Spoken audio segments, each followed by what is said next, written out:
Hello hi மக்களே, நான் சுதா சமையல்லேருந்து பேசுகிறேன். இங்கே பாருங்க, கொள்ளு கஞ்சி ரெடி ஆயிடுச்சு.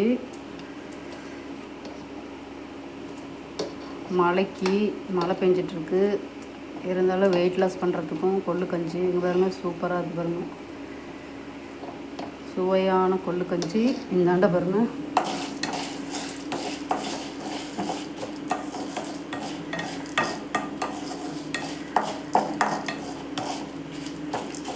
இந்தாண்ட பருப்பு துவையலுக்கு பருப்பு வறுத்துக்கிட்டு இருக்கேன். இது வந்து கொள்ளு கஞ்சி ரெடி ஆகிடுச்சு.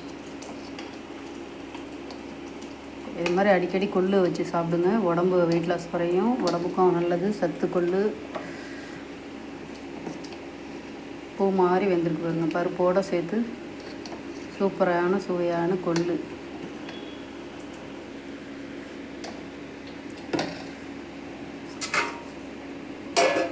எல்லாம் சுதா சமையலுக்கு சப்போர்ட் பண்ணுங்கள், லைக் பண்ணுங்கள், ஷேர் பண்ணுங்கள், கமெண்ட் பண்ணுங்கள், பெல் ஐக்கானை கிளிக் பண்ணுங்கள். மறந்துடாமல் லைக்கை போட்டு பாருங்கள் மக்களே.